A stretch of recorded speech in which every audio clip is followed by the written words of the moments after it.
आंदोलन पर सियासत भी खूब गरमानी शुरू हो गई है। शंभू बॉर्डर पर पुलिस के साथ झड़प में घायल हुए किसानों से राहुल गांधी ने फोन पर बात की। कांग्रेस का कहना है कि वो पूरी तरीके से इस आंदोलन में किसानों के साथ है और इसी मुद्दे पर आज हमारे साथ भारतीय किसान यूनियन के राष्ट्रीय अध्यक्ष ठाकुर भानु प्रताप सिंह मौजूद हैं। बहुत स्वागत है आपका भानु प्रताप जी। आपका और आपके इस चैनल का बार बार स्वागत है, क्योंकि मैं एक बुजुर्ग किसान हूं और आपने मुझे बुला के मुझे इस चैनल के माध्यम से देश के किसानों और देश की सरकारों से अपना पक्ष रखने का समय दिया है। इसलिए आपका अभिनंदन है, वंदन है और हमेशा मैं आपका ऋणी रहूंगा।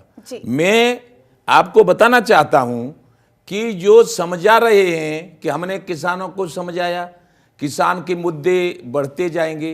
अरे मुद्दे नहीं बढ़ते जाएंगे। सन 11 में और 12 में और 13 में हमें ब्रज के विलक्षण रमेश बाबा ने कांग्रेस से लड़ने भेजा था। केवल मांग ये थी किसान आयोग का गठन कर दो, और किसान को फसलों के दाम नहीं मिले हैं, इसलिए कर्जदार हो गया है जी, दिवालिया हो गया है, आत्महत्या करता है, कर्जे माफ कर दो। हमारे जो माननीय प्रधानमंत्री हैं आज के, उन्होंने पंजाब में, चूंकि पंजाब में ज्यादातर किसान थे, 14 में पंजाब में बोला था कांग्रेस की गलत नीतियों के कारण जो किसान कर्जदार हो गए हैं, गद्दी पे बैठते ही एक एक पैसा कर्ज माफ कर दूंगा, किसान आयोग का गठन कर दूंगा, विदेश से काला धन मंगा के गरीबों में बांट दूंगा और किसानों की आमदनी दोगुनी कर दूंगा।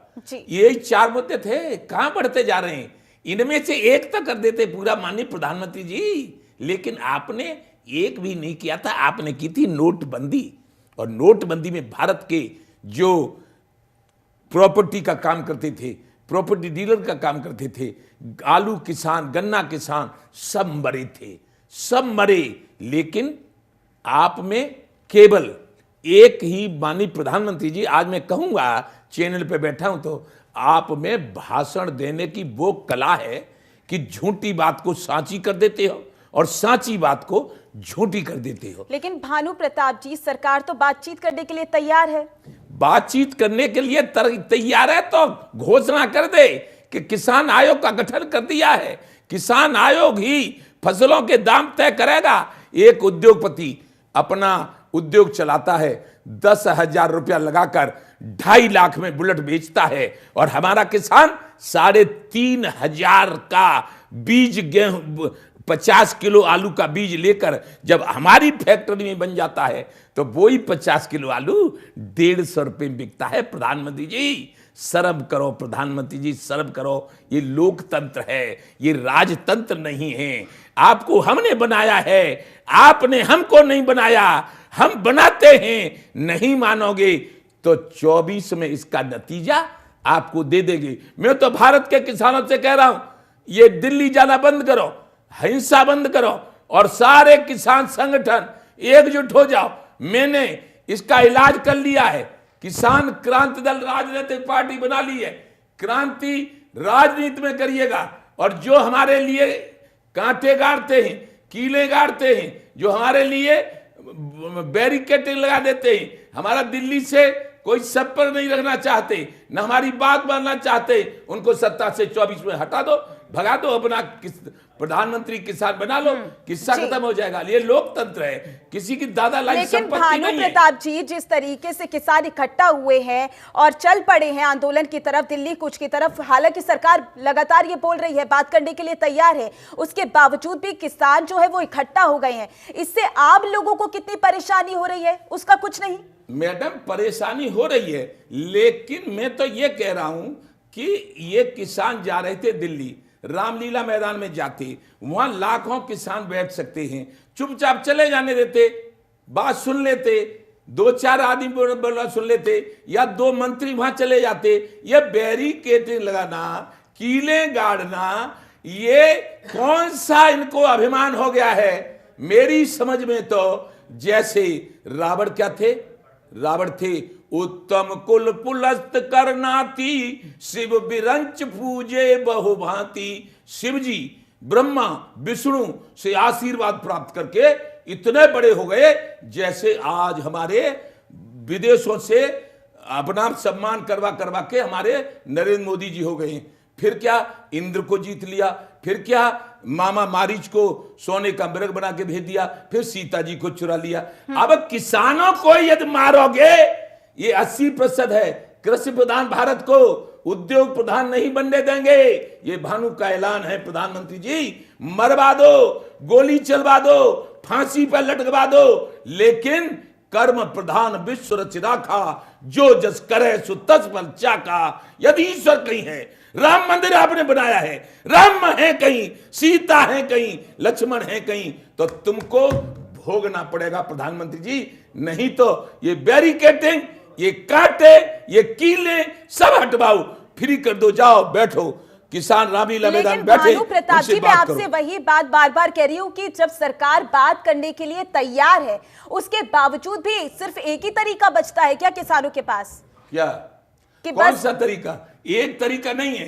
किसान के पास केवल ये पूछना चाहता है किसान कि जब किसान दिल्ली जाता है तो बैरिकेडिंग क्यों लगाई जाती है, कीले क्यों गाड़ी जाती है, इनसे बड़ी बड़ी क्रेनों से आके बड़े बड़े भारे वो बैरिकेडिंग के ये रास्ता रोक, दिल्ली का रास्ता क्यों रोका जाता है? आपको दिल्ली में किसने पहुंचाया? आप गुजरात से आए, बनारस से चुनाव लड़े, हमने तो दिया, हम उत्तर प्रदेश के रहने वाले, वोट दिया, जिताया। 14 में समर्थन दिया था, 19 में समर्थन दिया, अपने उत्तर प्रदेश में 17 में, 22 में, 23 में समर्थन देते देते हमने किसी पार्टी से, किसी राजनेता से 1 रुपया नहीं लिया। बर्बाद कर दिया घर अपना। 100 घोड़ी रखते थे, सब बिक गई। अब हमारे पास गधैया भी नहीं है, लेकिन ईमानदारी से चले हैं और ईमानदारी से इस भारत के हर व्यक्ति को चलवाना। लेकिन कृषि मंत्री तो बार बार यही बोल रहे हैं, कृषि मंत्री अर्जुन मुंडा बार बार यही बोल रहे हैं कि 90% जो मांगे हैं उन पर सहमति बन रही है, उसके बावजूद भी। मैडम, हम तो ये पूछना चाहते हैं, अर्जुन मुंडा कौन है? हम नहीं जानते अर्जुन मुंडा। हमारे थोड़े दिन पहले कृषि मंत्री नरेंद्र तोमर थे, पहले भी बात हुई थी, फिर भी बात होती थी, फिर भी उनसे मिलने जाते थे। प्रधानमंत्री ने एक इतने बड़े, इतने बुजुर्ग हूं, 72 साल का हूं, 1 मिनट का तो प्रधानमंत्री ने समय नहीं दिया, 1 मिनट का गृह मंत्री ने समय नहीं दिया। नरेंद्र तोमर जो समय देते थे वो वहां से उठा के फेंक दिया, वहां मध्य प्रदेश के स्पीकर बना दिया। ये गलती प्रधानमंत्री की नहीं है तो और कौन की है? अपनी गलती का भुगतोगे तुम, हम कुछ नहीं भुगत रहे। बताओ, किसान टाइम भूखे रोटी बाजरा की खा लेंगे, रूखी खा लेंगे, प्याज से खा लेंगे, मर जाएंगे, बीमार हो जाएंगे। लेकिन अगर आपको आंदोलन करना भी है, अगर आपको आंदोलन, भानु प्रताप जी मेरी बात सुनिए, अगर आपको आंदोलन, विश्व जानेगा मैडम, विश्व जानेगा। अगर किसानों को आंदोलन करना भी है, मेरी बात सुनिए, अगर किसानों को आंदोलन करना भी है तो शंभू बॉर्डर पर आराम से बैठकर कर सकते हैं। अगर बैरिकेडिंग्स लगी भी हैं, वो भी तो उग्र आंदोलन कर रहे हैं, बैरिकेडिंग्स ही तोड़ रहे हैं। हम क्या कह रहे हैं? क्यों लगाई क्यों है बैरिकेडिंग? हम दिल्ली जा नहीं सकते?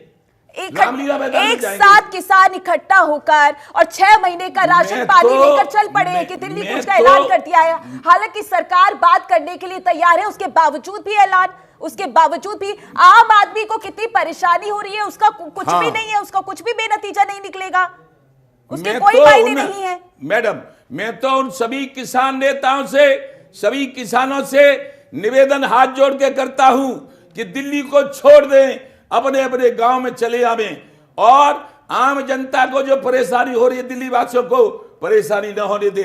लेकिन केवल एक काम करें, सभी किसान संगठन भारत के, सभी मजदूर संगठन, सभी व्यापारी संगठन, सभी शिक्षक संगठन, सभी छात्र संगठन एक हो जाएं और कीले गाड़ने वाले को 24 में किसान क्रांति दल के प्रत्याशी उतार के जितावे और भाजपा को हरावे। जय जय श्री राधे। अभी तक जो सरकार से बातचीत हुई है उसमें सरकार ने क्या कहा है?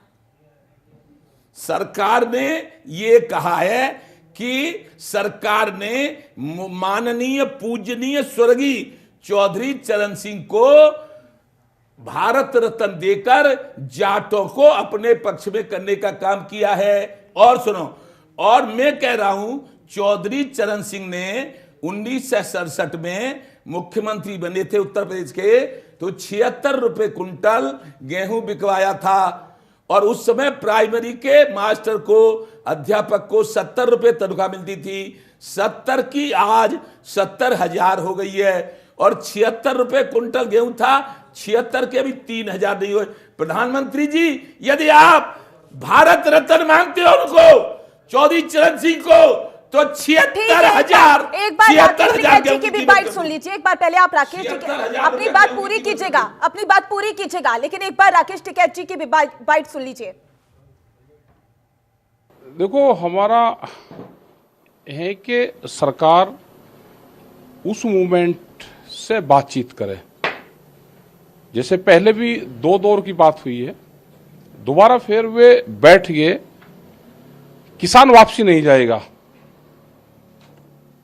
सरकार छेड़खानी मत करे उनके साथ में, वो बैठ गया, या तो वो आगे जाएगा दिल्ली की तरफ, वो पंजाब नहीं जाएगा, बगैर बातचीत के समाधान के वो वापसी जाएगा ही नहीं। किसान की ये टेंडेंसी होती है, और हम सब नजरें बनाए हुए, अगर उनके साथ में कोई अनजस्टिस होगा तो ना हमारे से किसान दूर है, ना हमारे से दिल्ली दूर है। एसकेएम की आज मीटिंग हो रही है, और उसमें हम अपनी सलाह करेंगे उसमें कि हमको क्या करना है। अभी सलाह कर रहे हैं, क्योंकि फैसला उन्हीं को लेना, उन्हीं की कमेटी फैसला लेगी। जो भी सरकार को बात करनी है वो उसी कमेटी से बात करे। किसान वापसी नहीं जाएगा। हो सकता है कि 2 दिन बाद में एक बड़ी जरूरत पूरे देश के किसानों को वहीं इकट्ठा होने की पड़ जाए। हो सकता है कि अलग अलग जगह लोग इकट्ठा हो जाए। फिर 16 तारीख तक का इंतजार करेंगे। सरकार को 16 तारीख तक का टाइम है कि वो बातचीत से इसका समाधान निकाल ले। भानु प्रताप जी, क्या बातचीत से समाधान नहीं निकल सकता है? हर बार आंदोलन ही एक तरीका बचा है किसानों के पास। मैडम, बातचीत से ही समाधान निकलेगा ना? एक बात बताइए, बातचीत से नहीं निकलेगा क्या? आपके हाथ जोड़ के एक ही तरीका बचता है? मेरे पैर मत पड़िए। आपके हाथ जोड़ के निवेदन कर रहा हूं कि एक कम से कम 1000 बार प्रधानमंत्री, गृह मंत्री, भारत के सभी मंत्रियों को मैं अपना लेटर पैड, भारतीय किसान यूनियन भानु राष्ट्रीय अध्यक्ष, उम्र 72 साल है, मैंने कहीं कोई लूटा नहीं, कहीं कोई ठगा नहीं, त्याग तपस्या बलिदान की कहानी लिखी है। या मैं फिर सुप्रीम कोर्ट के चीफ जज के सामने जो कोई नेता ये कहे कि ये बेईमान है, चाहे प्रधानमंत्री भी हो, उनके सामने माननीय सुप्रीम कोर्ट के चीफ जज के सामने बहस करना चाहता हूं। लेकिन मैंने 1000 बार लेटर भेजे मांग पत्र के, और ये भेजा है कि मुझसे बात करके किसान आयोग के गठन और किसानों के कर्जे माफ और किसान आयोग की सहमति से एमएसपी तय करने पर केवल 3 मुद्दों पर बात कर लूं। लेकिन आज तक समय नहीं दिया, तो मैडम जब किसानों को दिल्ली में जाने ही नहीं दे रहा। लेकिन जब लोकसभा चुनाव है तभी आंदोलन क्यों शुरू किया गया? लोकसभा चुनाव, कुछ समय ही बचा है लोकसभा चुनाव में। तो नई लोकसभा चुनाव थे, तभी क्या इन्होंने बात कर ली? जब एक बात बताओ, आंदोलन को राजनीति से प्रेरित बताया जा रहा है भानु प्रताप जी, राजनीति से प्रेरित बताया जा रहा है। लोकसभा चुनाव में फिर उन्होंने ही क्यों भारत रत्न दिए? पहले भी दे सकते थे, 14 में बने थे। मतलब सरकार कुछ करे तो परेशानी, ना करे तो परेशानी। अब आप ये मुद्दा उठा रहे हैं कि भारत रत्न क्यों दिया है? नहीं दिया जाता तो आप ये बोलते कि लाल कृष्ण आडवाणी को क्यों दे दिया, स्वामीनाथन को क्यों दे दिया, फिर आप तमाम नाम ले आते हैं कि उनको क्यों दे दिया। जब अब स्वामीनाथन जी का ऐलान कर दिया गया है, साथ ही चौधरी चरण सिंह का भी नाम का ऐलान कर दिया गया है, तब क्या परेशानी है? हमें कोई परेशानी नहीं। अब आपको ये परेशानी है कि लोकसभा चुनाव है तो क्यों ऐलान किया? अरे जब एक पीरियड होता है, जब नाम का ऐलान किया जाएगा, जब नाम सामने आएंगे तभी सब किसान आयोग का गठन किया जाता है। प्रधानमंत्री घोषणा कर दे आज ही किसान आयोग का गठन किया जाता है। किसान आयोग का अध्यक्ष किसी भी एक किसान को बना दे, हमें कोई ऐतराज नहीं है। किसान आयोग के सदस्य भी किसान होंगे, एक भी राजनेता किसान आयोग में नहीं होगा। किसान आयोग की मशवरा से गन्ने का, गेहूं का, चावल का कीमत तय होगा। ये 3 घोषणा कर दे और कर्जा किसानों के माफ कर दे, खत्म, कोई नहीं जाएगा आंदोलन करने। अब चुनाव में तो इसलिए गया है कि चुनाव की वजह से शायद ये सुन सकते हैं। मेरा आपसे आखिरी प्रश्न, क्या जब किसानों की मांगे होंगी तब आंदोलन होगा? तब आम आदमी को इस तरीके की परेशानी, तब आम आदमी को परेशानी झेलनी पड़ेगी? जब आपकी मांगे होंगी, किसानों की मांगे होंगी, जब आम आदमी को ही गुजरना पड़ेगा? लोगों को आने जाने में कितनी परेशानी हो रही है, किसान ये बात समझने को तैयार नहीं है। परेशानी हो रही है, मैं तो किसानों से कह रहा हूं लौट आवे घर अपने। पिछली बार जब 378 दिन सिंघू बॉर्डर पर आंदोलन चला था, लोगों को कितनी परेशानी, वो तस्वीरें आपने नहीं देखी थी क्या? कितनी परेशानी झेलनी पड़ी, फिर से वही तस्वीर दोहराई जा रही है। खूब देखी, उद्योगपतियों के तो खाते एनपीए कर दिए जाते हैं और 1 लाख के कर्जे में किसान की भूमि नीलाम कर ली जाती है। ये क्यों कर रहे हैं प्रधानमंत्री जी? ये क्या है? ये क्यों नहीं कर्जे माफ करते किसानों के? किसान सबको रोटी देता है, सबको फल और सब्जी देता है, सबको जिंदा रखता है, दूध दही देता है। मना तो नहीं किया ना सरकार ने, मना तो नहीं किया ना। वो मरता है, खुद मरता है, आत्महत्या करता है। क्यों? कि जब मैं आपसे बता रहा हूं कि 76 रुपए और 70 रुपए, 70 के हो गए 70,000 तनख्वाह और 76 के 76,000 कर दो, कभी नहीं जाएगा किसान आंदोलन करने दिल्ली में, न कहीं करेगा। 76,000 आज कह रहे हैं हम फ्री में राशन बंटवा रहे हैं। अरे तुम्हारा राशन में है क्या? फ्री में ले रहे हो हमसे। 76,000 का माल केवल 2,000 में लेते हो। प्रधानमंत्री जी ख्याल करो, सबको मरना है, हम भी मरेंगे, आप भी मरेंगे, सब मरेंगे, लेकिन जब ऊपर वाले के यहां जाओगे तो अन्याय करके जाओगे तो आपसे जवाब तलब किया जाएगा। सरकार बातचीत करने के लिए तैयार है, बार बार सभी नेताओं के बयान भी आ रहे हैं कि हम बातचीत करने के लिए तैयार हैं, उसके बावजूद भी किसान लगातार आंदोलन कर रही है। जब बातचीत से समाधान निकल सकता है तो क्यों इतने आंदोलन की जरूरत पड़ती है? हमारे साथ जुड़ने के लिए बहुत बहुत शुक्रिया आपका। इतना ही वक्त था मेरे पास। नमस्कार।